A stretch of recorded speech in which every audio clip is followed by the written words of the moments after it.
the Santa Clarita Diet, where it's like, oh, the cannibals are the good guys. They're fun. They're loving. It's hip. It's cool. They probably abort their children, too. Listen, these forces that have oppressed mankind are the same forces that Jesus met before the Sanhedrin when following his arrest in Jerusalem and prior to the dispensation by Pontius Pilate, because there we saw the evil forces described by the Gnostic and Gurdjieff at work with the first coming of the Messiah when he was stopped.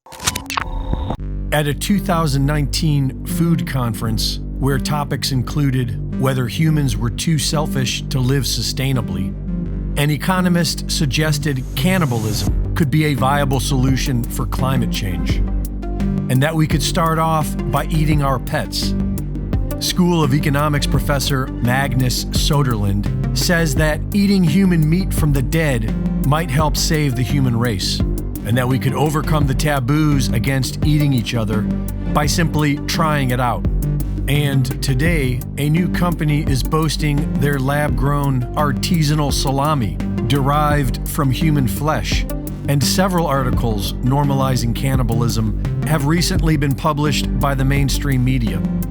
The Wikipedia page leads with the benefits of cannibalism, where it says, in environments where food availability is constrained, individuals can receive extra nutrition and energy if they use other con-specific individuals as an additional food source. This would in turn increase the survival rate of the cannibal and thus provide an evolutionary advantage in environments where food is scarce. This may be true when there are no other food options, but when there are, it is never favorable for any species. Cannibals are at risk of related diseases, such as Kuru disease, similar to mad cow disease, a neurological prion disease caused by cannibalistic consumption. And when there are other food options, cannibalism will always be the most challenging.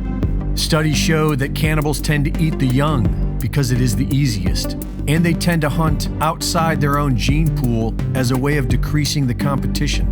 Cannibals are constantly at war with their own species, and animals have evolved various protections against this barbarism.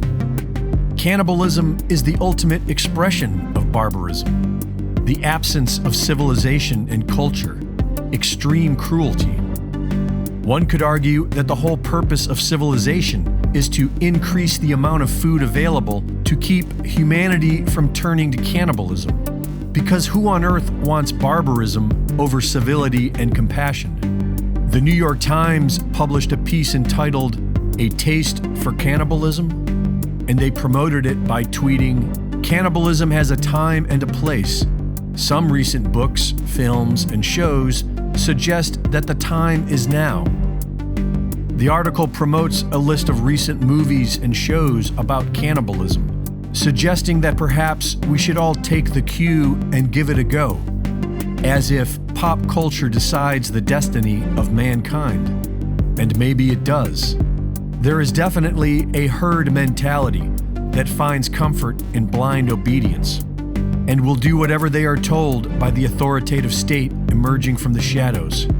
And the mainstream narrative is now normalizing cannibalism.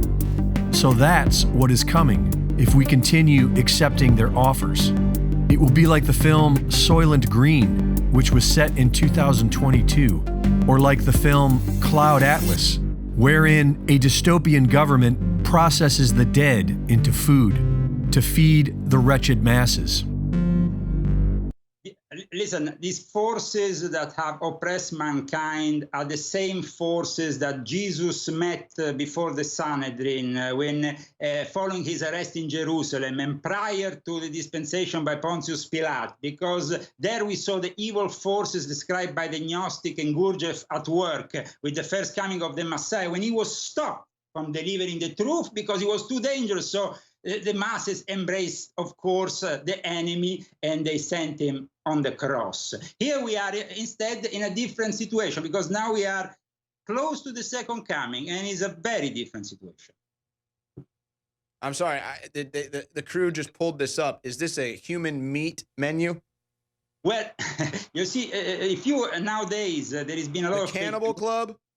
Yeah, well, there's been a lot of fake news about because they like also to put some fake news so you are diverted from the truth. But if you actually go and study the history of Hollywood, you will find that already in the 50s there were cannibals. But they do like mock-up events. Well, they'll make something look like a brain, or they'll make something look like a human hand. Marina Abramovic, the high priestess of the Right. And that's not like some Halloween gimmick. That's something they do ritualistically. It's just disgusting. It's totally disgusting. But here's the funny thing, Leo. It's like, here's the crazy thing. If I go to Alaska and hunt a caribou, and I decide I'm going to eat the caribou, and so I chop up its back for the good meat, and then let's say I get like 30 pounds of meat off the back of a caribou or something, like that's bad. Like, oh, you shouldn't go shoot and hunt a caribou and eat that meat, like that's bad. But, oh, cannibalism, it's trendy. We used to eat each other, love it. Well, I want to tell you something. There is actually one good Catholic priest in the U.S. that talks against cannibalism. He's called Father Dwight Longenecker. He has his own website. And he's residing now in the U.S. after being an Anglican priest, I think, in the Isle of Wight. And he's talking against cannibalism, which is now widely practiced not only in Africa, but increasingly also in Asia. We have both China, South Korea, and other parts of the world. And they're not only doing it as a sacrifice to the pagan gods, but they are doing it for the 5 P's: protection, prosperity, potency, pleasure, and power. And these things, and that's the key one, Leo, and this is crazy stuff. We don't have time to get into it now, but these things have different, I don't know how to say this, attributes, values. Literally, it looks different when you're basically interdimensional traveling, when they have these experiments and they eat human flesh. I mean, it sounds crazy, but that's literally what they're doing. As I'm broadcasting with an interdimensional portal to hell behind me, Leo, that's how aggressive we are here at InfoWars. Leo Zagami, leozagami.com.